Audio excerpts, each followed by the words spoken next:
Gautam neuro care brain stroke migraine fits brain and spine surgeries కి best neuro surgeon. ప్రస్తుతం మనం ఉన్నటువంటి ఈ అయోధ్య ప్లేస్లో ఇంతకుముందు మనం చూసాము కొన్ని విగ్రహాలని తయారు చేసి ఇక్కడనే అవి రామజన్మభూమికి తరలిస్తూ ఉన్నారు.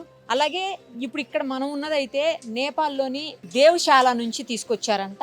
ఈ పెద్ద రాయి, ఎంత పెద్ద స్టోన్ ఉందో, పత్తర్ అంటాం కదా హిందీలో. ఈ రాయి మూర్తిని, అంటే అది రాముడు కావచ్చు లేదా ఇతర దేవీ దేవతల మూర్తులు కావచ్చు, ఏదైనా తయారు చేసి ఆ తర్వాత వీటిని రామమందిరం దగ్గరికి తరలిస్తారని చెప్తున్నారు. తర్వాత ఇప్పుడు ఏ ప్లేస్లో అయితే మనం ఉన్నామో ఇదంతా క్లియర్ అయిపోయిన తర్వాత, అంటే ఈ పత్తర్లన్నీ, ఈ రాళ్ళు మొత్తం అంతా కూడా మూర్తులుగా తయారు చేసిన తర్వాత కొంతకాలం తర్వాత ఇక్కడ శివాలయం కూడా నిర్మిస్తారని చెప్తున్నారు. అంటే ఆ మొత్తం అయోధ్య అంతా కూడా దేవీ దేవతలతోటి కొలువై ఉండాలి అన్న ఉద్దేశంతో ఇలాంటి నిర్ణయం తీసుకున్నట్టున్నారు. ఇలాంటివే రిప్లికా వేరే చోట తయారవుతున్నాయండి. ఇలాంటి స్టోన్స్ వేరే చోట ఉన్నాయి, అవి మూర్తి దేవీ దేవతలుగా తయారవుతా ఉన్నాయి. సో అక్కడ ఏదైనా అవసరం అయితే వీటిని కూడా తీసుకుని వెళ్తారంట. లేదు అంటే ఇక్కడనే ఉంచేస్తారు పర్మనెంట్గా. లేదు ఇక్కడి నుంచి అయోధ్య రామ మందిరం దగ్గరకు కూడా షిఫ్ట్ చేసే అవకాశం ఉందని చెప్పి తెలుస్తా ఉంది. ఇది ఇంకొకటి, ఇది కూడా నేపాల్ నుంచే వచ్చిందని చెప్తున్నారు. చూడండి, ఏకంగా ఉన్నటువంటి 1 2 3 ఉన్నాయి. ఇక్కడ 3 స్టోన్స్ ఉన్నాయి. అక్కడ ఒకటే ఉంది సింగిల్ది, ఇక్కడ 3 స్టోన్స్ ఉన్నాయి.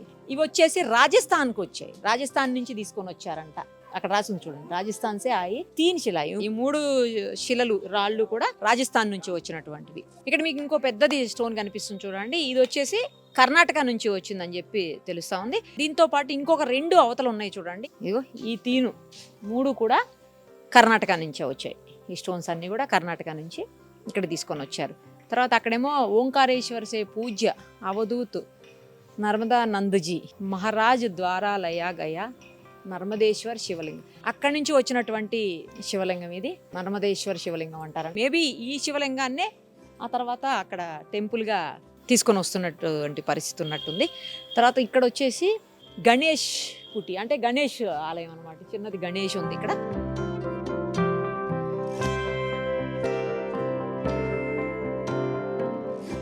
Wow, super. ఒక్కసారి చూడండి, అసలు గణేష్ అలాగే ఆంజనేయ స్వామి పక్క పక్కకే ఇద్దరు కూడా. ఆ స్టోన్స్ దగ్గరికి వచ్చి దర్శనం చేసుకునే వాళ్ళు ఇక్కడ కూడా వచ్చి స్వామి వాళ్ళని దర్శించుకుని వెళ్తా ఉన్నారు. ఇక్కడ చూడండి, కానుకలు వేసేవాళ్ళు వేస్తున్నారు.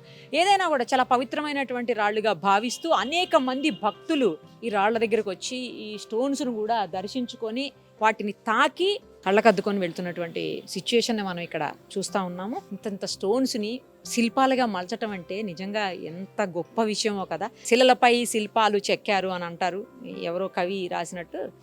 శిలల మీద శిల్పాలు చెక్కటము, ఇంత పెద్ద పెద్ద రాళ్లను, పత్తర్లను, లేకపోతే ఇంత పెద్ద పెద్ద స్టోన్స్ని అందమైనటువంటి దేవీ దేవతలుగా, ఆ తర్వాత జీవకళ ఉట్టిపడేటట్టు ఆ శిల్పాలని, ఈ శిలల్ని శిల్పాలుగా మార్చే శిల్పులు ఎవరైతే ఉన్నారో వాళ్ళందరికీ ఒక హ్యాట్స్ ఆఫ్ చెప్దాం.